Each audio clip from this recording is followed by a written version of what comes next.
You're listening to Parasearch Radio. News, views and reviews from the world of the paranormal from across the UK and beyond. Find us on Facebook, Twitter and the World Wide Web. The views and opinions expressed by presenters and guests are their own and do not necessarily reflect the official policy or position of Parasearch Radio or their affiliates and sponsors. Listener discretion is advised. Good evening and welcome to the Paranormal Concept Show. My name is Kerry Greenaway and you're usually joined in the studio by my lovely Paul Rook, except he's gone out and about tonight. So I've got my lovely Liam in the studio, Mr. Liam Cupkovic. I'm getting used to your last name, Liam.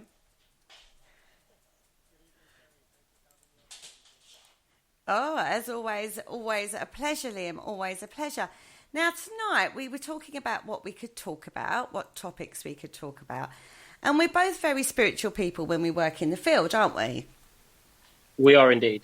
Yeah, it's I'm a working medium. So, yeah, we are very, very spiritual when it comes to the field. Mm. So, and the same for me. And how many times have I said that live on air? I'm not a tech girl at all. I can't really get my head around the tech. It's like buttons in the dark. It's like, don't work for me. But I work very spiritually. And I wouldn't class myself as a medium. In fact, I would say I'm definitely not a medium because I don't link in with, I can't channel your Uncle Bob, if you know what I mean, and go, oh, you know, he's got this message for you, he's got that message for you. But when I'm on location, I kind of feel the location and I get the feel of energies. So I kind of would say I'm more of a natural nature sensitive than I am a spirit specifically. Although if I'm investigating, I will pick spirit up occasionally. So how is it for you when you work mediumship-wise in the field? So for me, mediumship-wise is... basically, I go into the location blindfolded, especially for a new location, because, you know, I don't like to know history. I don't like to know dates, names, things like that. I like to put myself to the actual test and get that information through spirit using spirit connections. So I actually tap into spirit energy and I'm able to talk to them like I'm talking to you now. Mm. So that's very difficult, isn't it? Because we're also taught in the paranormal field that you have to approach it with a very sceptical perspective. Keep an open mind. There's a logical explanation for everything that may occur. So from a spiritual perspective, it's almost like a two-way street, isn't it? You're going, I think spirits, I kind of know that the spirit's causing that, but logically, this could happen too. Yeah, definitely. I would totally agree with that. You know, you have to look at things like, say, if you feel a bit of cold air coming in or something like that, you've got to bear in mind that you're going to be in an old building. The temperature is going to drop at night anyway, so that's a natural thing. And also, you've got to look for things like holes in doorways or holes in walls, for etc. So you can feel, you know, the cold is definitely going to come in. Obviously, if it's getting hotter, though, that's unexplainable in a way because if it does get hotter, like I say, the temperature drops at night naturally. So that's going to be strange if it does get hotter. And there's only a couple of people in the room, etc., or something like that. You do get temperature variation, I find. Like if you think of a summer evening, it could start off really hot, then the temperature will drop, then it will rise again. You do get those temperature changes, although sometimes if you know from a spiritual perspective that spirit are around and you get a temperature variation, it could be them using the natural environment to give a message across that they are there. But it's very difficult to verify that because it, like we say, it could arguably be a completely natural phenomenon without spirit connection because we can't prove that a spirit is in the room. Can't prove that. We know it because we're having that personal experience for ourselves. But the validation isn't coming in information. We're asking them to kind of prove themselves by infecting the environment around us. But when they do, we're very sceptical about that. Oh, yeah, definitely. And I can't agree more with you because, you do have to look from a skeptical perspective. In the sense of, a medium could easily walk into a building and say, yeah, I can see this, I can sense that, etc. But for everyone else who can't see or sense, they want some kind of other validation.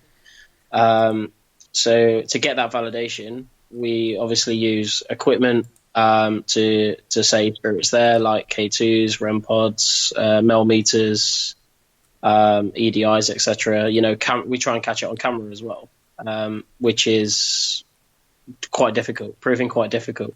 But at the same time, you have to keep a sort of grounded view as well. So what steps do you take? Because I know for myself, I do a lot of private work, a lot of private meditations, work with things and obviously crystals. And I have worked with artifacts before now, very privately. I don't put it out there in the socials. I just don't. So when I work with an artifact or something like that, I write it all down as I go through. So I'm writing it all down, logging it all. And then I personally, then when I've come away from that working, I then really look at what I've written. Sometimes I think, what the hell was I writing? Looking at some of the work I did today, back in day about something, I was like, oh, what the hell did I mean by that? But I will then really look at that, and that's where my research then steps into it.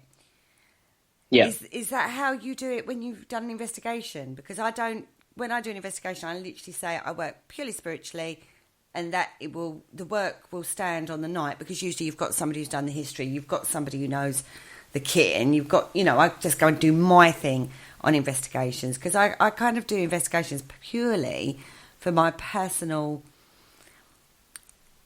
hobby bit. That's my fun bit, I suppose you would call it. It's your chill out time. Yeah, because the more serious work I kind of do is a lot of it's behind the scenes. I don't often put it out there, and if I do, it's private between myself and one other person, or it's not public domain stuff. That's right. The way I approach an investigation all depends what type of investigation it is, because obviously when you're doing public investigations like I do, public investigations, you do kind of, your main focus is the actual people, not spirit, because you've got to look after those X amount of people. You've got to make sure they're okay, health and safety and all that sort of thing. Mm-hmm. Health and safety, should I say. It's crazy, because you have to look after all those people. So really you don't get a chance to be an investigator. You're more of a standby, a sort of step in and step back sort of thing. When it's a private investigation, now that's when we can really me and my team can really gel and really do what we love. We go into investigations. Now, we don't have an historian for the simple reason we don't want to know the history. That's the way that we work. We like to go in, open mind, completely oblivious to whatever's happened there in the past. And then we like to find out, and then we document it as well. So we'll do little write-ups about investigations that we've done. So we've got something documented to say that we've done. Off the back of that, so there's two things on that one I want to explore. Firstly, you are dealing with the public. Everybody in the public have spirits that are connected to them and come through. When they walk through the door, are you seeing just the people that are coming, or like a tenfold, because they're bringing all their spirit people with them? Actually, it's really strange. Some people don't bring anyone with them, which is strange. So you just see them people walking through the door. But the people that do bring things with them, you do see kind of like a chain reaction. They're kind of knocking on the door saying, oh, tell them this message, tell them that message, and tell them I'll look after them and protect them and things like that. It's really positive, nice messages. But sometimes it can drive you absolutely insane, because you're in a location, spirits are trying to communicate with you in the location. Then you've got their family members communicating with you as well. And you kind of like, you've got a little queue system for them. It's insane. And sometimes they all talk at once as well, which is confusing, because as they're talking all at once, you're kind of like, hang on one second, slow down. I've only got one set of ears, guys. Come on, work with me. Yeah. So, or go away, you lot. aren't on tonight. It's not that kind of night, guys. Do you ever do that? Occasionally we can block spirits, yeah. I don't like to, because obviously I like the interaction and I like the personal experience and the feeling and everything else. It's kind of an adrenaline rush for me. People like some people, normal people like roller coasters and things like that for their adrenaline rush. Mine is spirit. So it's really, really strange, but I enjoy what I do. I absolutely love it, and I wouldn't actually change it for the world. I'd actually give if I could do the paranormal full time and didn't have to do a full time day job, then I would actually do that, because that is what I love doing. I think it was what I was born to do, personally. Well, you never know what the future will hold, my lovely Liam. You never know. Now, there is an argument that that it is more a form of telepathy, that you're picking up on thought forms and information coming from the people, the external people, rather than a spirit connection. What do you say to that? It is a tough one. I don't think I'm intelligent enough to do telepathy at all. So I actually do genuinely feel things, and I can tell people about, not only like a few messages or anything like that. I can actually tell people about certain days in their lives, important dates, and things like that. That information is interesting because, they won't be thinking about those days at that time. So how will I be able to communicate, telepathically through that? But it would be in their subconscious. Possibly, yeah. But I don't think that I am telepathic in any way, shape, or form. So I don't believe that could be my personal experience, but it could be someone else's. So the information that comes through to you, and myself actually, when I'm working in that way, it is the verifiable pieces afterwards, isn't it? That becomes relevant. And even if you get something that, I've had this before where I've done, I was researching a particular object, and I had got a link to a specific time in history, but within the previous 3 or 4 weeks, I'd actually been researching it for something completely different. So I questioned that. I went back to them and I was like, but hold on, I know I researched that 3 or 4 weeks ago, not actually the information that was coming through, but the topic itself. So I couldn't sit there and say 100% that was actually a spirit connection. I was wondering if that was something that was popping up or bubbling up from underneath my subconscious. But the information that came through wasn't relevant to what I'd researched, even though it was the same topic. So then it threw up a question to me. Well, if that's the case, although I researched that period in history, that specific area, the information I got, I hadn't looked at. So was it a link to something I'd researched and my subconscious just was linking other bits in and out from other areas that I'd looked at, or was it actually a spirit connection? But then when I started researching that deeper, the verifiable information came through, and it blew me away a little bit, because I was thinking, I don't believe I knew that before. And it couldn't have been a telepathic, because I wasn't working with a person, I was working with an object. Yeah, exactly. So in that instance, I do actually believe that you possibly did have a spirit connection giving you that information. But that's my own personal beliefs. Obviously, it's down to your beliefs, because it was your experience. Only you know how you felt during that time. But I do personally believe that was your spirit connection right there, coming through. And that is really how I work in regards to spiritually, as I say. And when I do tarot cards, I've always said I need a tool. I need something to focus on to actually get that connection, whereas you don't need that tool, do you? It just happens naturally for you. We talk about also another aspect is we talk about a third eye. Yeah. So you raise your way of thinking, and this is really hard to explain because it's one of those, You raise. It's really difficult to. Yeah. You've got your daily mind that goes on and bits of song and what you're cooking for dinner and all that sort of stuff. It's like a complete cacophony all the time going through your brain. But then when you work spiritually, when you sit down to mindfully work spiritually, you raise your mindset up a level. So you raise it above the day-to-day stuff and you open what's called your third eye, which isn't something that's sort of like flitting around. I've always used this experiment. Where does the thought come from? If you sit there and you think, right, if you thought about what you're cooking for dinner tomorrow, you will be able to sort of say roughly whereabouts in your brain that thought kind of come from. Yeah. When I'm working spiritually, it's high and to the front. Yeah, that's right. It doesn't actually, nothing sits in the back of your mind because you have to empty your mind to work on that level. So emptying your mind is one of the hardest things that people find to do because obviously, general everyday life, stresses, worries, all that sort of stuff. So when it comes to actually emptying your mind, it is really, really difficult. But when you do it and do get to that level, it's an amazing feeling because there's no subconscious there. There's no consciousness either. It's just literally you're on a completely different level and you just say it as you see it. Say it as you see it. And how difficult. These are easy things to say. Empty your mind. How many people can actually do that? It's easy to say, but it's much, much harder to do. Exactly.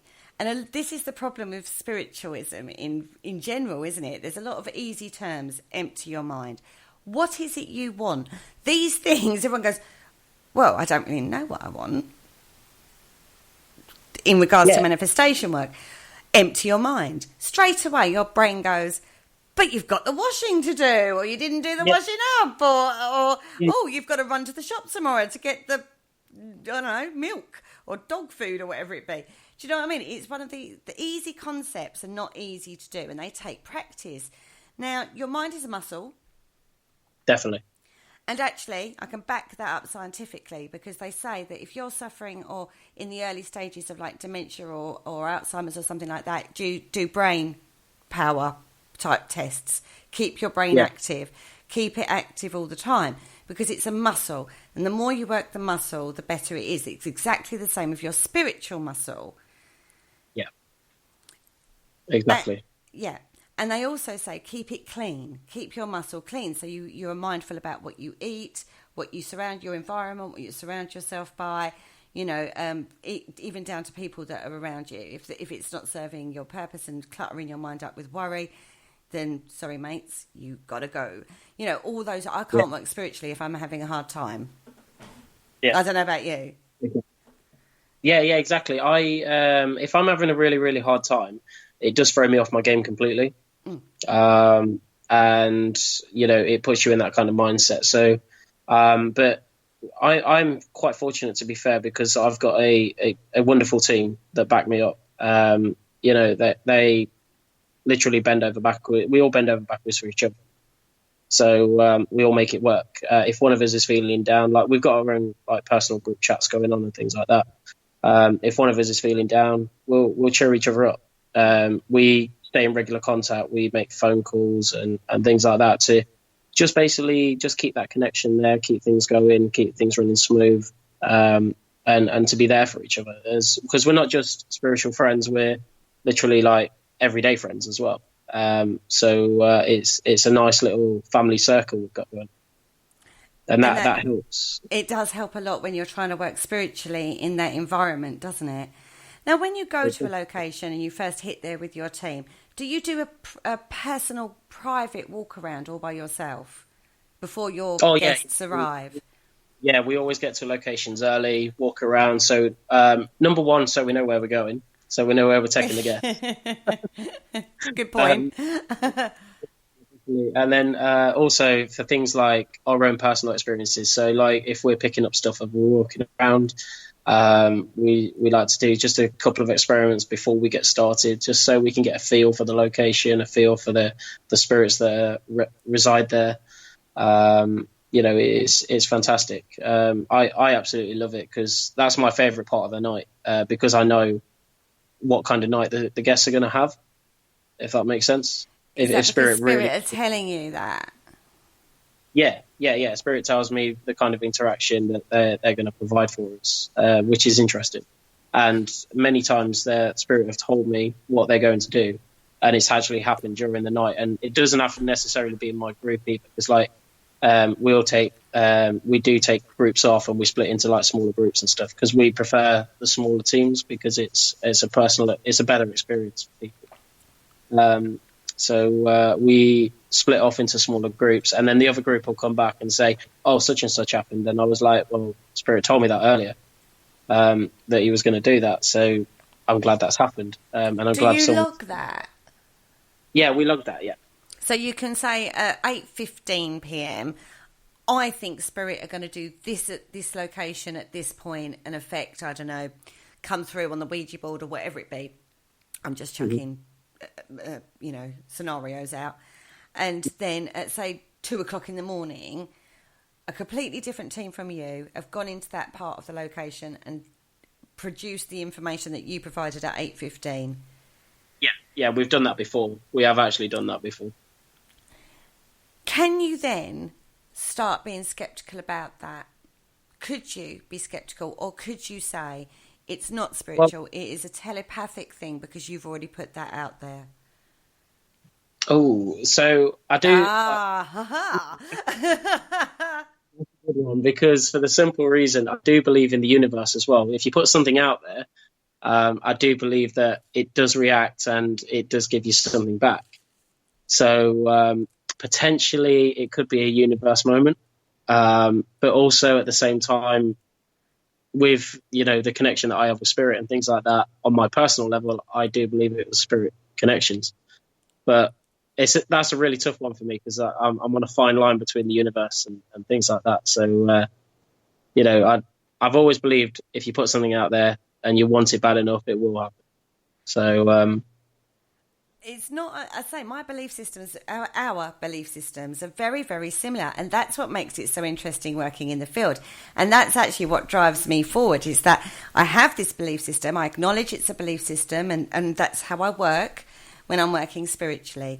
But I also have a huge side of me that goes, I want to know why. I want to know why that connection works and how it works and the mechanics of how that works.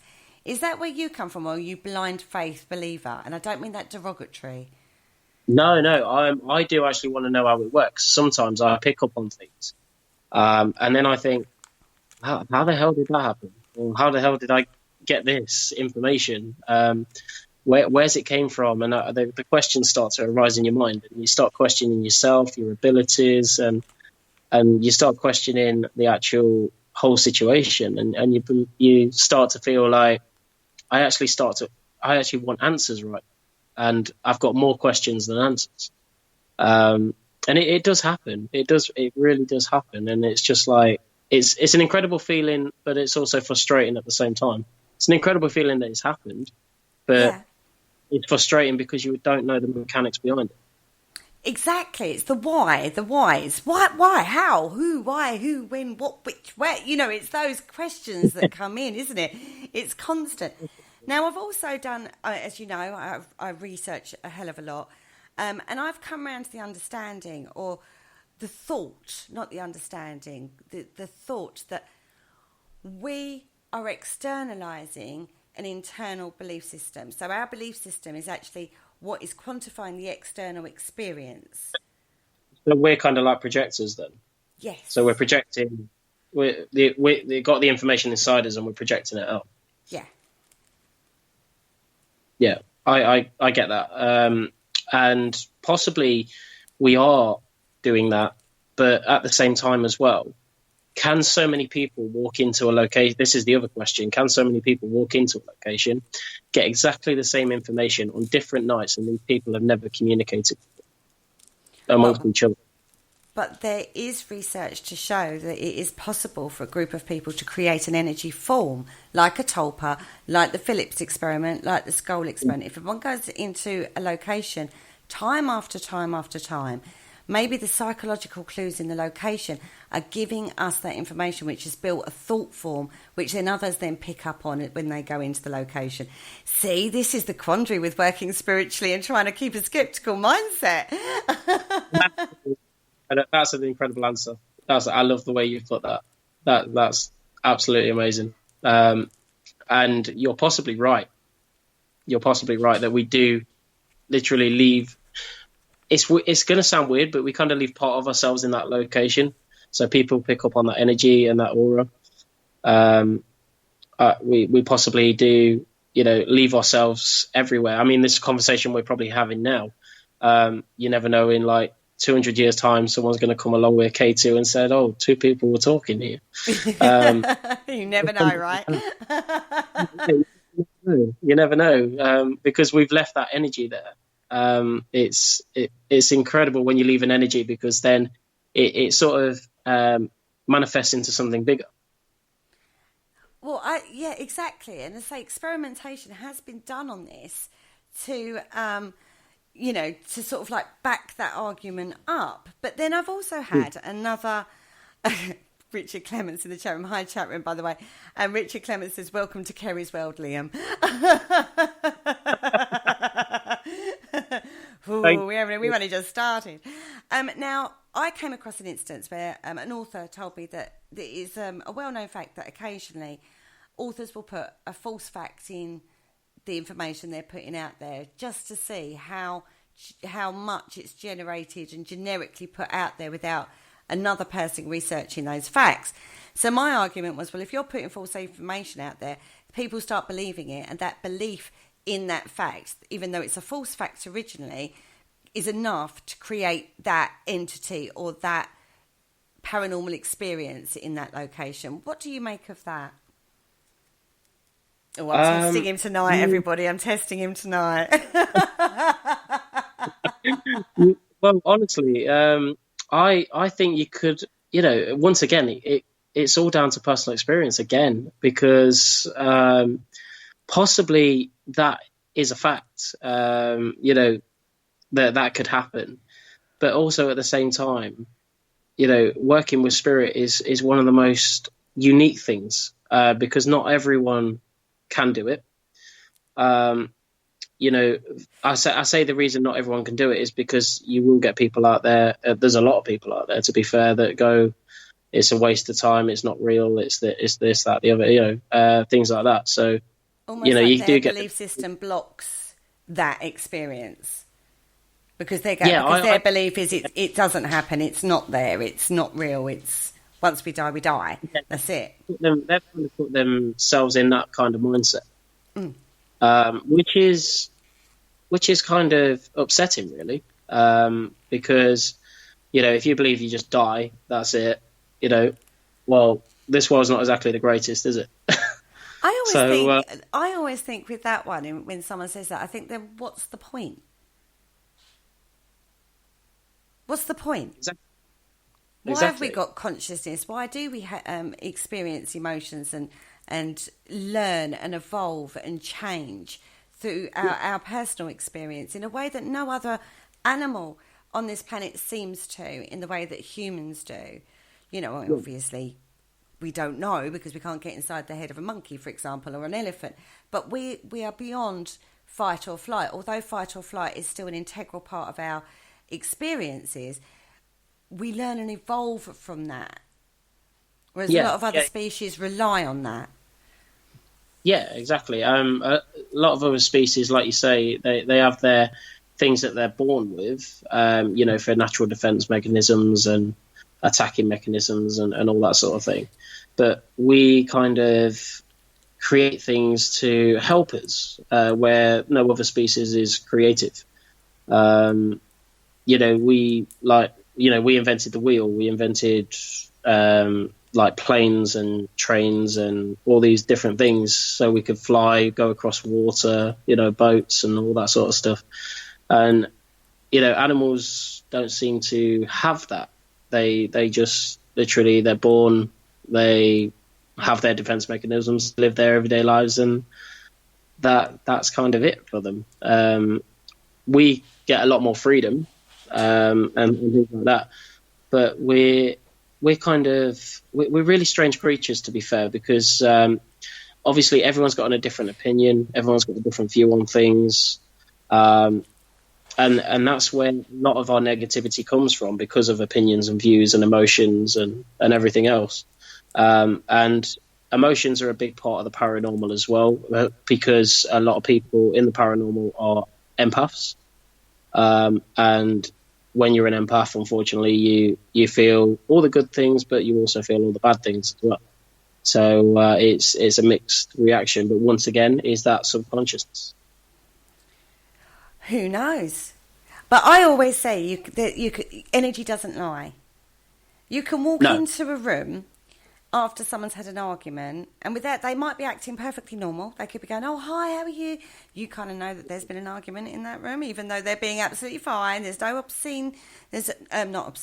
obvious signs that there's had a row. They're acting normally. But you as a person are picking that up. You know that there's been an altercation. You know that there's been something that's gone on. So your energy doesn't lie. It's whether or not you listen to it, and how many times has your gut reaction, we call it intuition. Intuition is different from working spiritually. I would like to point that out to people, because people muddle the two up they muddle those two up totally. Because my intuition hits me in my gut. That will come from deep. That's a deep within. Whereas spiritually, when you get a gut feeling, just go with it. Just go with the gut feeling. How many times have you gone again, or it's been there, it's a quiet little voice in your stomach going, maybe not such a good idea, but your brain is going, oh, this sounds like a fantastic idea, and you go for it, and then it works out horribly wrong, and you think, oh, I bloody knew that weren't going to work out. Do you know what I mean? And I bought a house, and the night before I bought a house, I remember sitting in the car outside the house, and in my head, my gut feeling was going, don't do it, don't buy the house, it's not the right thing, but my head was going, oh my God, I'm buying a house. I'm going to move out of my parents' home. And I'm going to get my independence. And woohoo.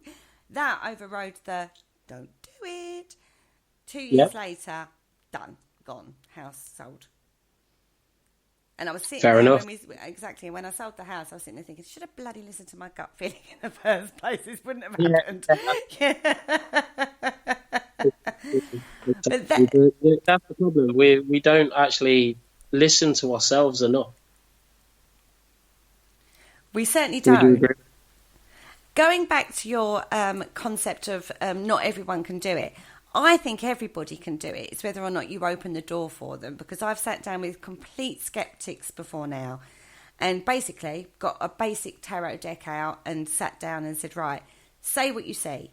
Exactly the same as what you said when you work spiritually, because when you're working spiritually and you're getting a link, they could show you a dancing dog on a podium and you're thinking, what is that all about? And you try and rationalise it into some sort of sense, but you shouldn't. You should just say what you see. So you give the message, seeing a dog dancing on a podium, and that would probably be more relevant and validation than if you try to rationalise that thought and put the rational thought out there. Because the person's sitting there going, oh, yeah, I had a dog that loved to do that. You know what I mean? It's one of those strange things, isn't it? It's very, again, incredibly hard to explain, incredibly hard to rational, and incredibly hard to be sceptical about. But there are many people that are. But when you show them the way forward in regards to a sceptical person who's very close-minded, you say, right, sit down, do a spread. They go, I don't read tarot, I don't know what to read. Just tell me what symbols you see. Tell me what they mean to you. Then they sort of do a basic fumbling read, but it's relevant. That makes them think. It makes them start to crack their mind open a little bit. Have you come across that before? I have, yeah. I mean, obviously, we meet many skeptics because of, the events that we do and everything like that. And basically, these guys get dragged along because their missus wants a night out, or their brother or sister wants a night out, or something like that. So these guys kind of sit in the corner and go, bloody hell, I'm stuck here. This is the last place I want to be. But they come along and, we have these conversations and we have actually turned skeptics' minds to not a believer, but sort of on the fence to start questioning things, which is interesting because then obviously when they have questions, that generates an interest, and then they come back, which is important, especially for a company like ourselves, because we're not a massive company. So it's important when we do get returning people. But those conversations that we have with them people are fantastic and very, very fascinating, because they have such a closed mind about it. And then when the questions start to arise and they start to think, oh, maybe there could be something, maybe there couldn't be, I don't know. They're starting to open up slightly, and you see that little change in them, which is really, really good. Because then, I'm not around to make people believe. That's not my job. My job is to just basically, on these public events, my job is to basically try and give these people a personal experience. And if I can't, just give them a damn good time.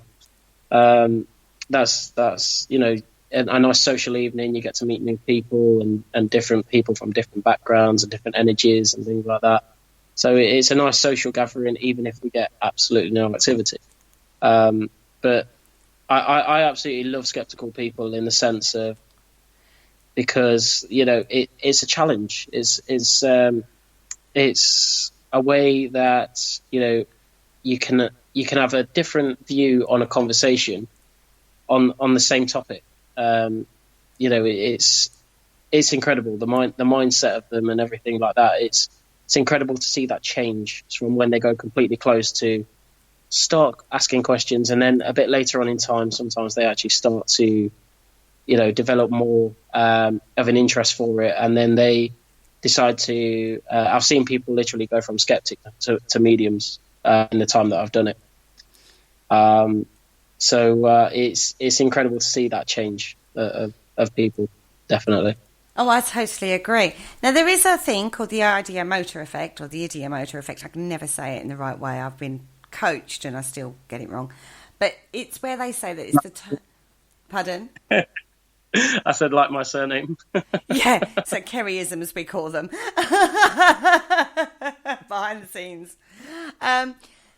Now, what is your take on that? Because my explanation is, yes, you have got muscle movements and stuff that will create a movement.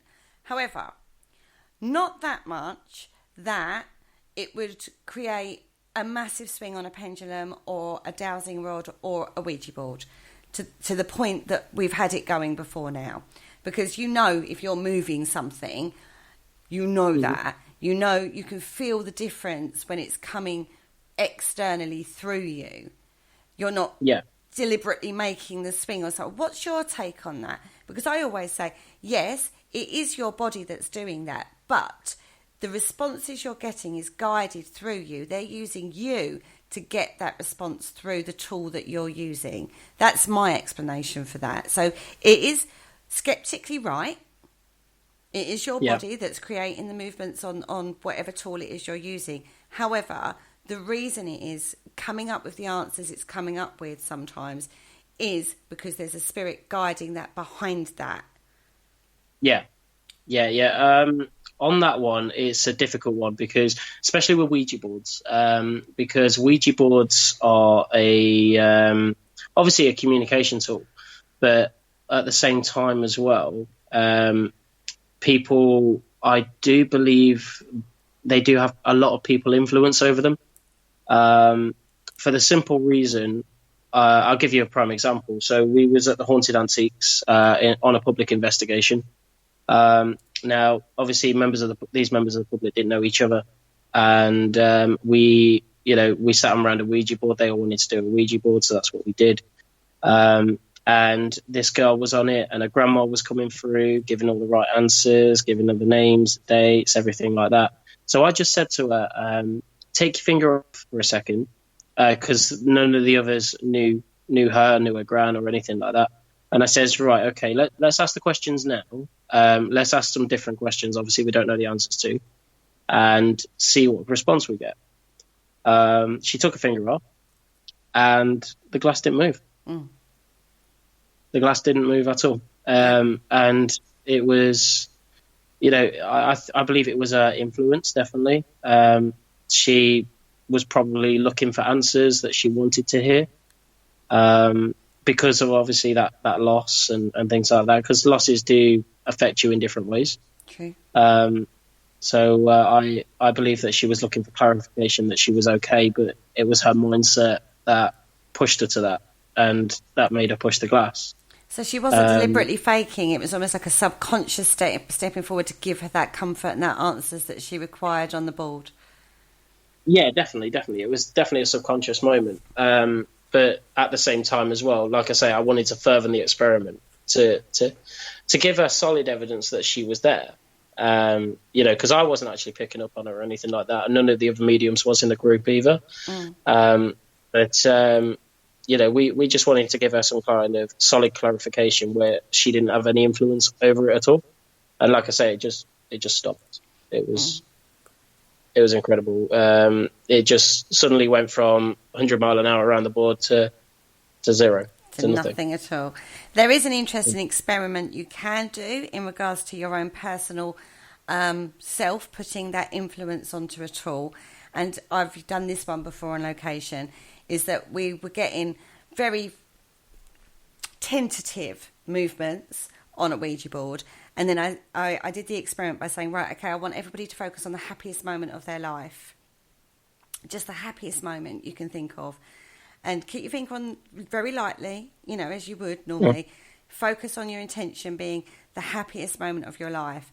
And it started moving a hell of a lot more strongly. And then I said, okay, flip it, worst moment of your life. And it was actually stronger on the worst moment of people's lives, because that memory sticks stronger than a happier memory in your life. And that shows you that you can influence it by your intention.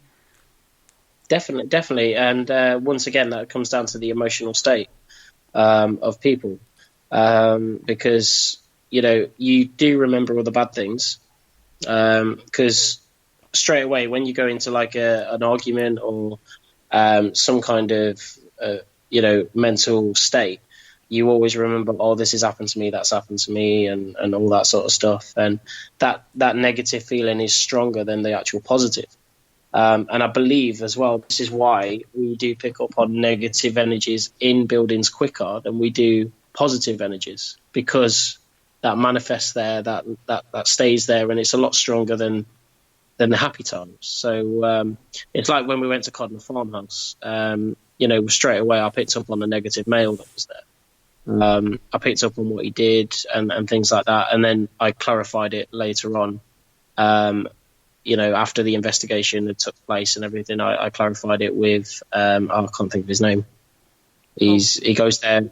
Yeah, Paul. Was it Paul? Yeah, it's Paul. Rook? Yeah. No, not Paul Rook. The guy that's there every weekend. Oh, Sean Cadman.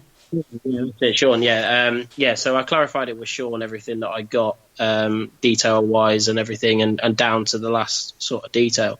And he says you picked up on everything that that's documented. But we don't read, like I say, we don't read history or anything like that. So it's quite impressive. But also at the same time, it's very sad because it doesn't give the chance for the positive side to come through. It is the trauma in people's lives that shape you, they say, not necessarily the good times that shape you. It's the bad times that shape you. That's where your lessons are. That's where, you evolve as a person, and you can change fundamentally as a person through a bad experience. So that is, a well-known phenomena. You only got to look at PTSD through trauma that people go through, and that can be caused through many different things. Even emotional relationship breakups can change a person and give you some form of PTSD, same as a good person going into the battlefield and having that kind of traumatic experience. So that it does explain why the negative emotional mindsets of spirit, for example, would be more prevalent out there in, if you want to, say ghosts, than it would be, oh God, I was so happy here. Very few people would have that total happy connection to a location. That's my belief anyway. But again, we go back to belief system, don't we? Yeah, definitely. And a lot of it is belief system. No matter what you do in the paranormal, it is down to personal experience and personal beliefs. Because, for example, say for myself, I would see spirit and things like that. That's my belief. I do see energies, auras. I feel auras and see energies and see physical forms as well of spirit. But then the guy standing next to me, who I ain't got a clue about, he probably can't see a thing what I'm seeing. So once again, it's what I believe I'm seeing, and he probably believes the information that I'm telling him, but at the same time, he can't see it, so he's sort of questioning that. But the validation comes in information. Yeah, definitely. But also, like you say, you mentioned it earlier, you touched on it earlier, that energies can stay there. So potentially if, I don't know, say 100 people have passed through a location before, they've kind of left a bit there of themselves. So then you pick up on probably that energy that they've left rather than the actual spirit energy, if that makes sense. Mm-hmm. Yeah, totally makes sense to me, because working in that way, I get it. What do you say to the argument that this is a common thing in the paranormal field. A lot of people start going out in the field and then all of a sudden they become medium or a sensitive, whereas they weren't before. What do you say to that? I say you were going out there looking for ghosts. You already have a belief system there that there are spirits that you can contact. Therefore, a fundamental belief system is already in place that you are able to contact another realm where your loved ones or people exist. Because you've already got that fundamental belief system in place, you become more open to it because you're putting yourself in that circumstance. Yeah, definitely.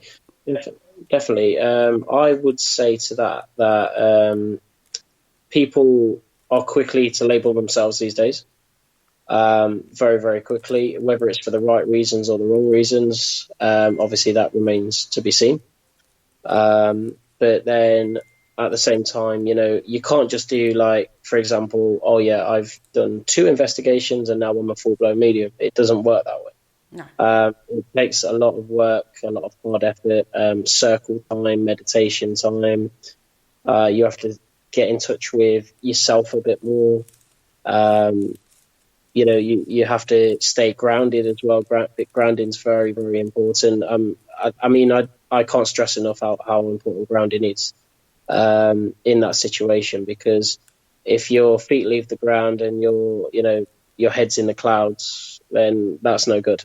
You need to stay on a sort of level format, a level playing field, where yes, you're picking up on spirit, but at the same time, you do have those questions of, is it correct what I'm picking up on? Is it genuine? Is it, you should have those questions of what I've received tonight. What can I, why has it happened? What can I do to prove it's happened? All that sort of thing. And you do need that level playing field. You do. You certainly do need that level playing field indeed.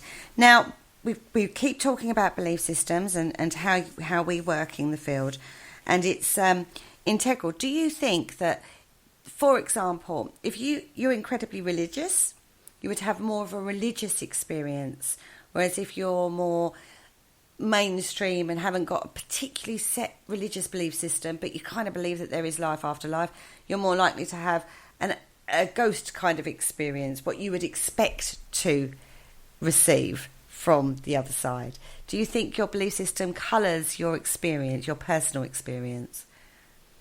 I personally don't, for the simple reason I'm not religious. I've never been religious at all. And I started seeing spirit from a young age, which that puts that in my mind as well, because when children see spirits and things like that, they've not actually gone out into the field. They've not already got that belief system, if that makes sense. They're kind of fresh and pure and everything else when they start seeing it from an early age. So how does that affect them? Because it's that belief system wasn't put in place, but they've just seen something and they can't explain it. But the majority of your belief systems are in place by the time you're 7 years of age. But I had my first experience when I was 3. but you don't know what the influences were around you from your parents at that age. Yeah, true. I mean, I've never been, like I say, I've never been religious or anything like that. It's not something that I personally have, but I do have a strong belief system in my spirituality. And I do believe there is life after death. I don't necessarily think there's a heaven and hell. I just think that there is planes. So at the minute we're on this plane at the moment, and we go to a different plane when something happens to us in a spiritual format. So it's a different dimension, or a different dimension / realm, I suppose you would call it. Yeah, that we pass over. So we leave our physical form and we go into a spiritual or energetic, that's a better word, not spiritual, energetic form. But a lot of words are interchangeable, aren't they, in the field? Like I've just done exactly the same there. Dimension, realm, same thing, different word. Energy form, changing from a physical form into an energy form or spiritual form is the same thing. It's just a different terminology. How much do you think then terminology has an influence on our experiences? Oh, terminology is a big thing. Like you say, you've just done it there yourself. In that sentence, you've just mentioned about 6 different terminologies, and it's crazy because like you could be talking to someone about one thing and you'd explain it a certain way, and then you talk to someone else about something similar, but you'd explain it completely different. And a terminology you use, and then them two people, if they had a conversation, it would kind of turn into a bit of a debate, because like they'll be saying, oh well, Liam said this to me and Liam said that to me, blah blah blah, and they'll be going, but he said these words, and they said, he said these words to me, and all that sort of thing. So it kind of creates a little bit of conflict of interest. I like to put it. It can create that. Just a terminology word can create a whole discussion, and at the end of the day you sit there and go, hold on a minute, we're both talking about the same thing, we're just using different words for the same thing. Now Tesla once said, thinking in terms of energy, frequency and vibration. And I always go back to that, because even scientists think in terms of energy, frequency and vibration. Physics deals with that quite a lot, hugely. Everything thinks, it all comes back to energy, frequency and vibration. And I have this argument quite a lot in regards to crystals. People go, oh, they're just pieces of rock. They're not just pieces of rock, everybody, because I've worked with them extensively and I know the influence they have on many people, not just me, but on many, many people. Although physically, in regard to physics, it's not backed up. No, it's not backed up, but at the same, I like that, yet. At the same time as well. I totally agree with you there, because crystals, you can get different types. So there's there's obviously grounding crystals, there's healing crystals. There's all sorts of different energies that are attached to crystals as well. Like salt lamps, they can, they could be made and they help relax you. They help obviously take away things like anxiety. Crystals can take away things like anxiety, help with depression. They are an absolutely fantastic tool. And the way they are projected in the paranormal, I don't think they're actually projected enough.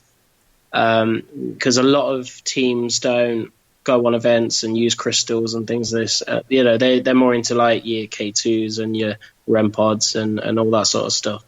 So it would actually be nice to actually go to an investigation where crystals are kind of like the main sort of energy source, if that makes sense. You'll have to come on one of my investigations, Liam, is all I'm going to say, because that's all I work with in the field. If that's an invite, Kerry, just let me know. I better start going back out in the field, is all I can say. Because I use crystals in regards to helping bridge the gap. So they'll help us raise our vibration in regards to linking into that spiritual connection, but also spirit in regards to using that vibration. So it creates a middle ground, actually, of energy for that to come together. Now, we are actually coming to the end of the show. Bottom line of this, working spiritually and skeptically is it's really, really important to keep a balanced mindset, no matter how you work in that field. If you're very skeptical, keep an open mind in regard to the spiritual side of things. And if you're spiritual, keeping a very open mind in regards to the science and the tech side of things, and the environmental changes that are around you. Spirit will come forward and infect the environment, which is recordable by the equipment that we use. However, we can also always find a logical explanation in certain circumstances. Well, Liam, how was that grilling for you? That was perfect. I enjoyed that. I'm being caned in private chat saying, like, you go easy. I think you kept up very, very well. On that note, we have come to the end of the show. Thank you so much for joining me. Will you come back to me another time and continue various discussions on other topics? Definitely, 100%. Anytime you need me, all you got to do is ask. Definitely. Fantastic. On that note, guys, if you miss any of our shows, don't forget we have a YouTube channel where you can click like, share and subscribe to all of our shows. Don't forget, if you like what you hear on Parasearch Radio, share it out. Tell the paranormal community. We are here 5 nights a week bringing you an eclectic mix of loads and loads of different areas and topics and guests in the paranormal field. So, on that note, I wish you all a very farewell. Say good night, Liam. Good night. Good night. Thank you for listening. Don't forget to join us for more shows throughout the week. Find us on Facebook, Twitter, and the World Wide Web to keep up to date with all the shows right here on Parasearch Radio.